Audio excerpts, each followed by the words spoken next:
అందరికీ కూడా శుభాశీస్సులండి. South India సర్వాధికారి యూట్యూబ్ ఛానల్ ద్వారా అనేక మంచి విషయాలన్నీ కూడా భవిష్యత్తులో ప్రతిదీ కూడా ఊహించిన విధమైనటువంటి విషయాలన్నీ కూడా తెలియచేయడం జరుగుతుంది. అందరూ సబ్స్క్రైబ్ చేసుకోండి, అందరికీ కూడా షేర్ చేయండి, అందరూ లైక్ చేయండి.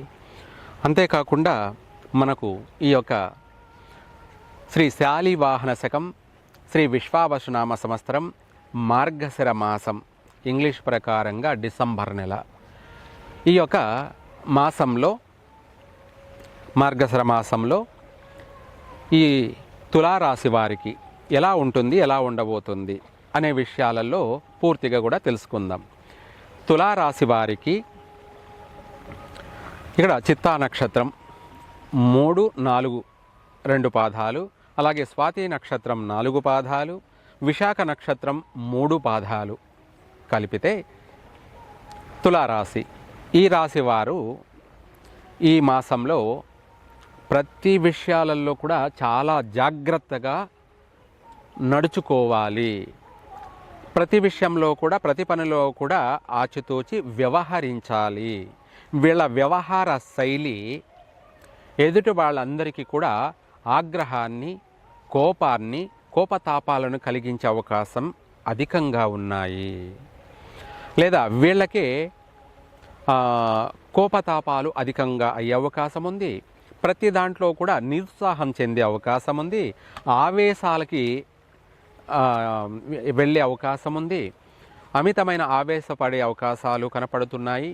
అంటే అందరితో గొడవలకి, తగాదాలకి దిగే అవకాశాలు కనపడుతున్నాయి.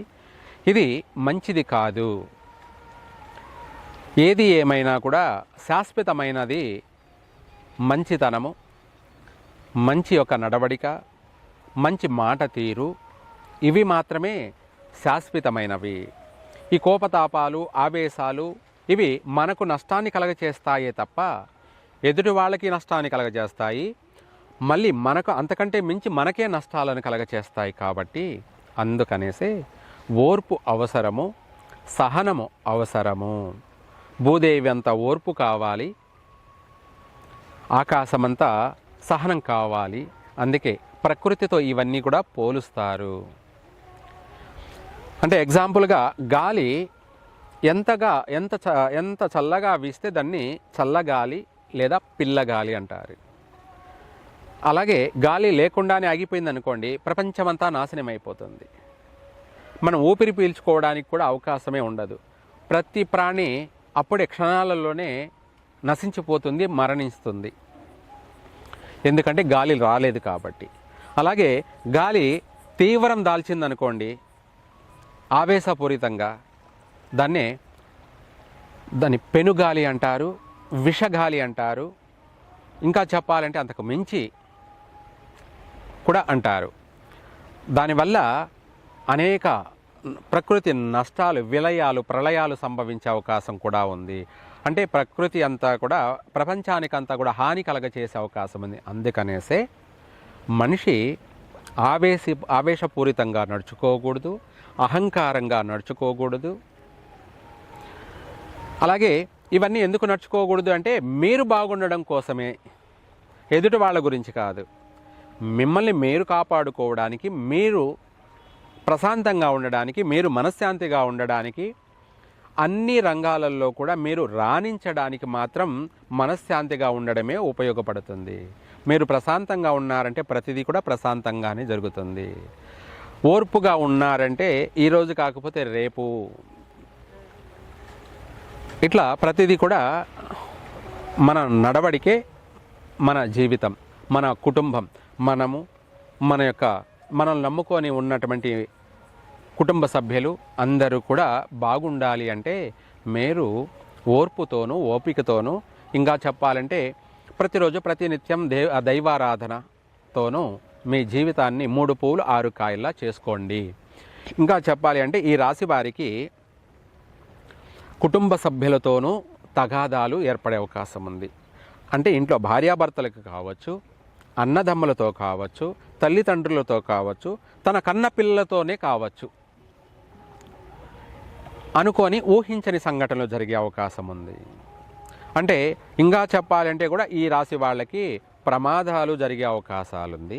మారణాయుధాల వల్ల కావచ్చు, ఎలక్ట్రికల్ వల్ల కావచ్చు, లేదా ఇంకా ఎటువంటి ఉపద్రవాలైనా కూడా వచ్చే అవకాశాలు ఉన్నాయి.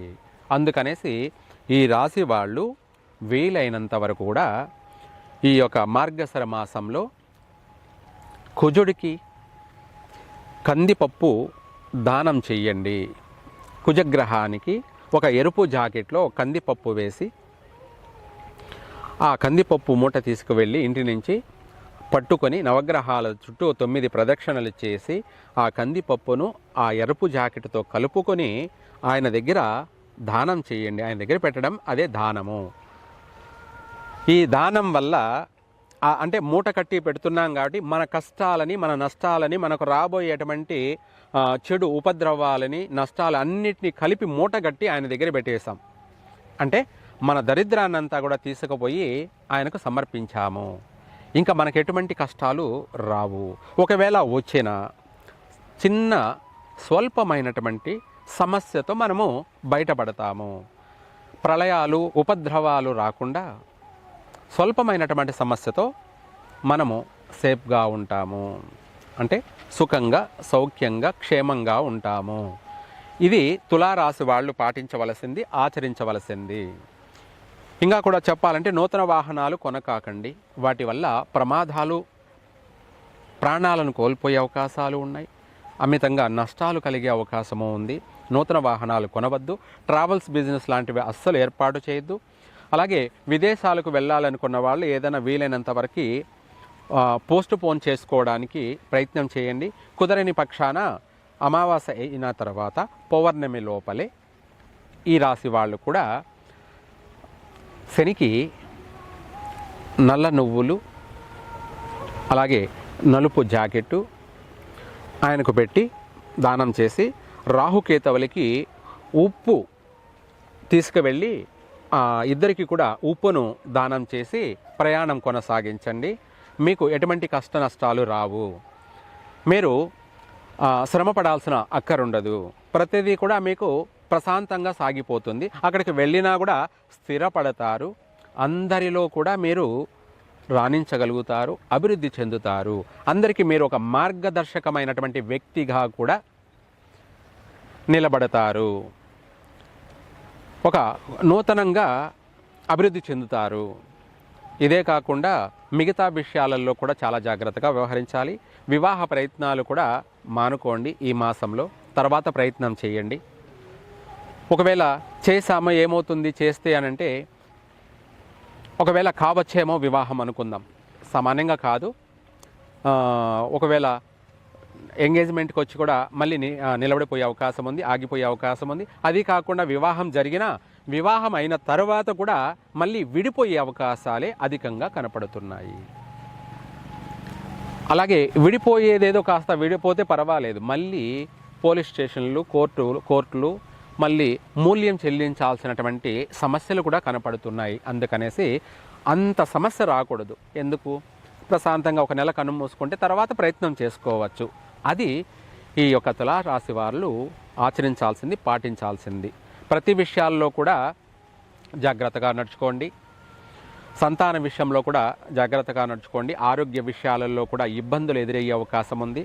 సమస్యలు దానంతటా తాను వచ్చే అవకాశం ఉన్నాయి. అంటే ఎత్తుకుంటూ వచ్చే అవకాశం కనపడుతుంది. కాబట్టి వీటన్నిటి పరిష్కారం చేసుకోవాలి అంటే ఈ యొక్క తులారాశి వాళ్ళు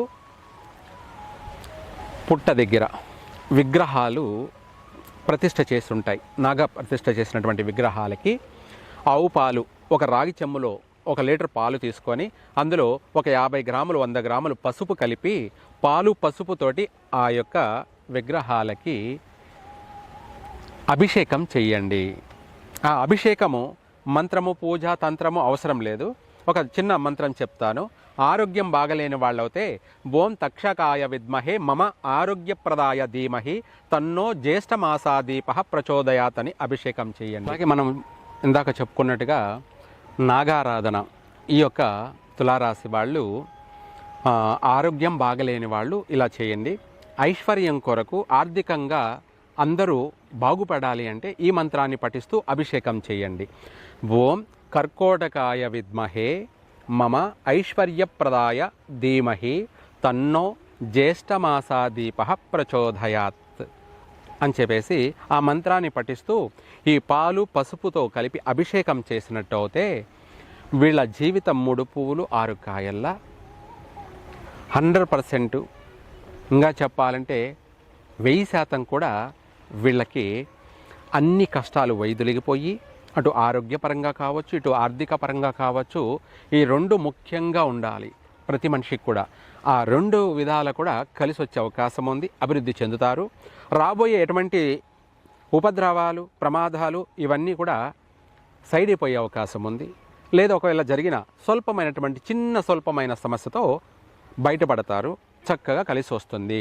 అందుకనేసి ఇలా కూడా అభిషేకం ఎప్పుడు చేయాలి అంటే ఈ యొక్క తులారాశి వాళ్ళు శుక్రవారం మాత్రమే చేయాలి. వారానికి ఒకసారి శుక్రవారం రోజున తప్పకుండా ఇలా చేశారంటే శాశ్వతంగా మీరు ఆరోగ్యంగా బాగుంటారు. ఆర్థిక పరంగా మీరు బాగుండడమే కాదు, 10 మందికి మీరు ఇచ్చే స్థాయిలో ఉంటారు. అంటే ఇప్పటి వరకు మీరు 10 మంది దగ్గర అడిగి తెచ్చుకుంటున్నారు, కానీ ఇప్పుడు మీరే 10 మందికి ఇచ్చే స్థాయిలో ఉంటారు. కలిసే వస్తుంది. సర్వే జన సుఖినో భవంతు.